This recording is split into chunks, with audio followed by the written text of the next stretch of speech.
Sidang Peradilan Semu, Fakultas Hukum yang memeriksa dan mengadili perkara pidana nomor 378 garing pidana B garing 2020 garing Peradilan Semu Fakultas Hukum UIB atas nama terdakwa Yulian Rozi Afian dinyatakan dibuka dan terbuka untuk umum.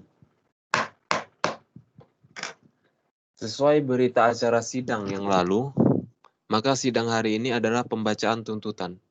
Apakah saudara jaksa penuntut umum sudah siap membacakan tuntutan? Tuntutannya sudah siap, Pak Hakim. Baik, saudara terdakwa, agar dapat mengambil tempat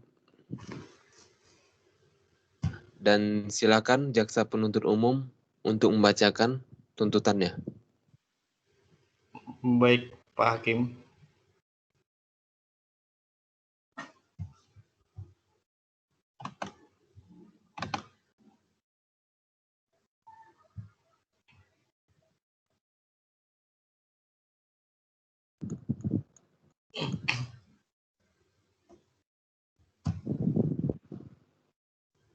Baiklah, surat tuntutan nomor rek PERK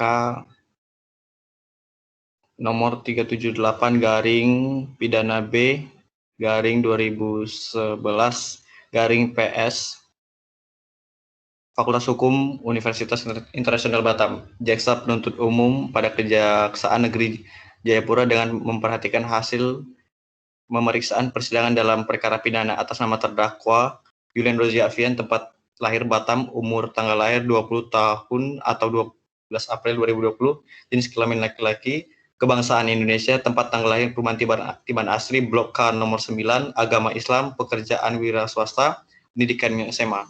Berdasarkan penetapan hakim pada pengadilan Semu Fakultas Hukum Universitas Internasional Batam nomor 378 garing Pengadilan Pidana B garing 2020 PS Fakultas Hukum Universitas Internasional Batam tanggal 9 Desember 2020, terdakwa dihadapkan ke persidangan dengan dakwaan tunggal yaitu melanggar pasal 362 KUHP yang telah dibacakan pada tanggal 14 Desember 2020.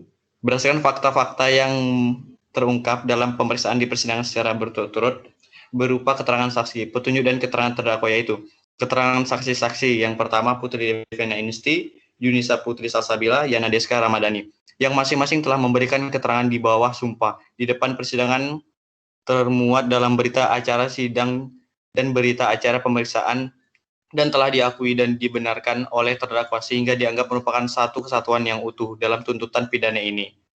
Petunjuk.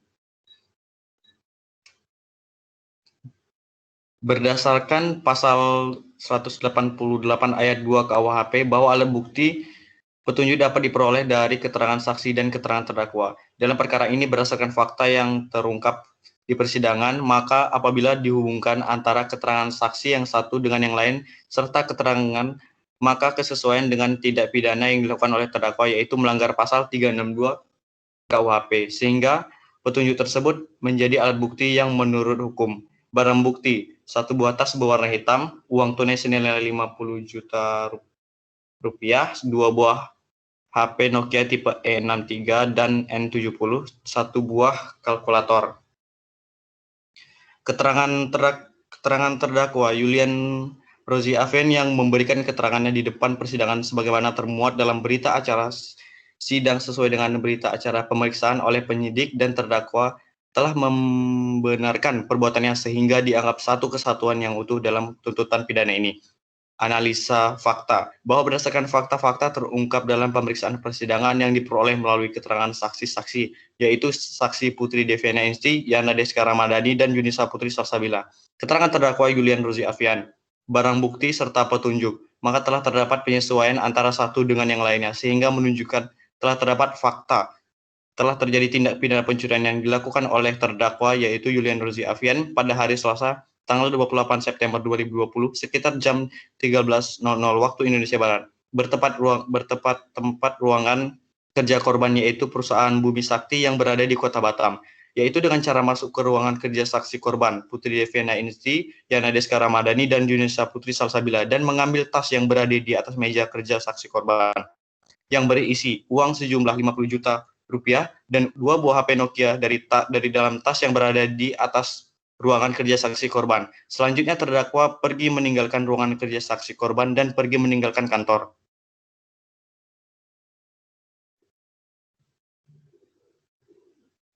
Analisa yuridis bahwa terdakwa diajukan ke persidangan dengan dakwaan pasal 362 KUHP. Berdasarkan fakta-fakta yang terungkap di dalam persidangan, yaitu analisa fakta, terdakwa terbukti tindak pidana melanggar pasal 362 KUHP dengan unsur-unsur sebagai berikut.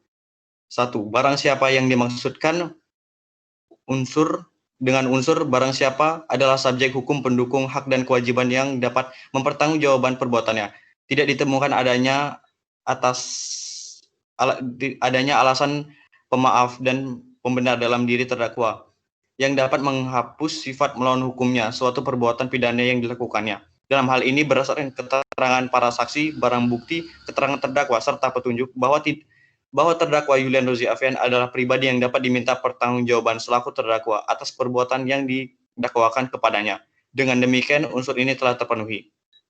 Yang kedua, mengambil suatu barang. Menurut R. Sinaturi, yang dimaksud dengan mengambil ialah memindahkan penguasaan nyata terhadap suatu barang ke dalam penguasaan nyata sendiri dan penguasaan nyata orang lain, bahwa berdasarkan keterangan para saksi dan didukung dengan keterangan terdakwa sendiri bahwa secara terdakwa Yulian Rozi Afian melakukan pencurian yaitu dengan masuk ke dalam ruangan korban yaitu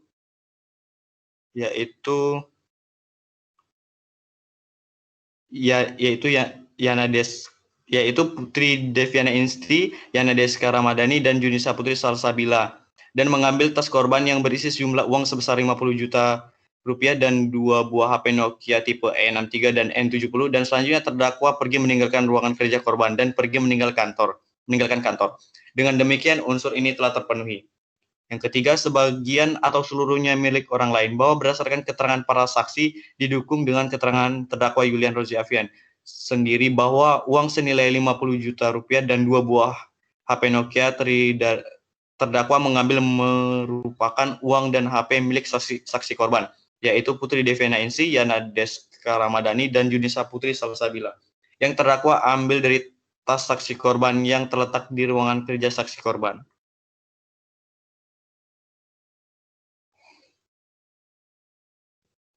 Dengan demikian unsur ini telah terpenuhi.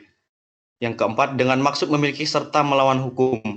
Menurut R. Sinaturi, yang dimaksud dengan memiliki adalah melakukan perbuatan apa saja terhadap barang itu seperti halnya seseorang pemilik. Bahwa berdasarkan keterangan terdakwa Yulian Rozi Afian, terdakwa mengambil uang sebesar 50 juta rupiah dan 2 buah HP Nokia, dan terdakwa mau menggunakan uang tersebut dan mengambil uang tersebut tanpa sepengetahuan dan bertentangan dengan yang berhak atas yang memiliki, yaitu saksi korban Putri Deviana Insi, Yana Deska Ramadhani, dan Yunisa Putri Salsabila.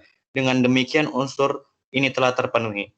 Berdasarkan uraian-uraian tersebut, maka terdakwa Yulian Rozi Afian terbukti secara sah dan meyakinkan menurut hukum melakukan tindak pidana sebagaimana dalam dakwaan pasal 362 KUHP. Dengan demikian, patutlah terdakwa dijatuhi hukuman setimpal dengan perbuatannya.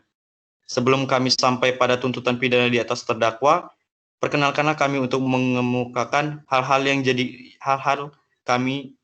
kami jadikan pertimbangan mengajukan tuntutan pidana, yaitu hal yang memberatkan.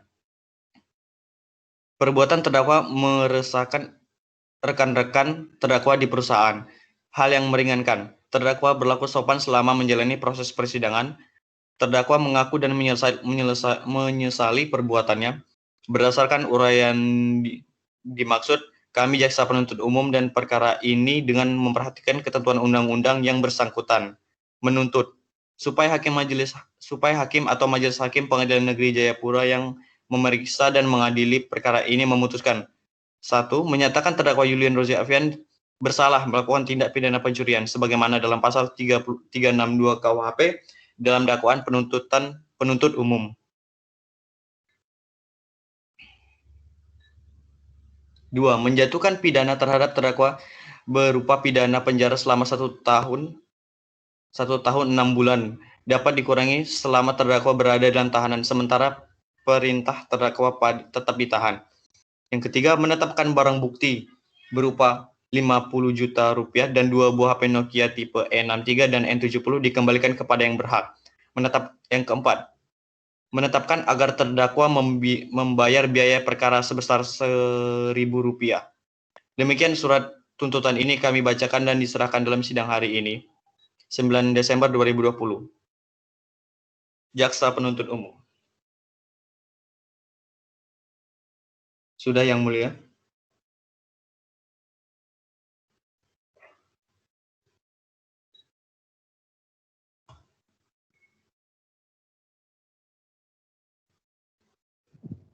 Baik, dengan demikianlah tuntutan pidana yang telah dibacakan oleh jaksa penuntut umum.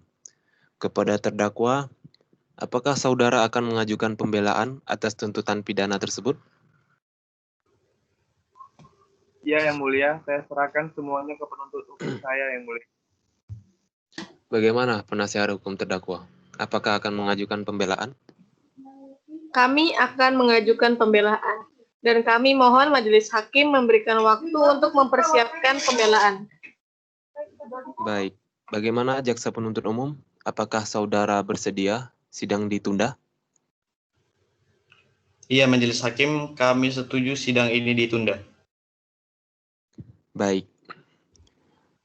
Sidang hari ini ditunda dan dilanjutkan pada sidang berikutnya di tanggal yang sama, di jam yang sama, dengan agenda acara pembacaan pembelaan dari terdakwa atau penasihat hukum kepada jaksa penuntut umum.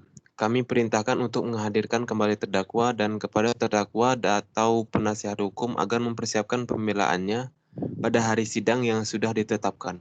Sidang hari ini dinyatakan ditunda dan ditutup. Dadah, aku pergi. Semangat pembelaan besok.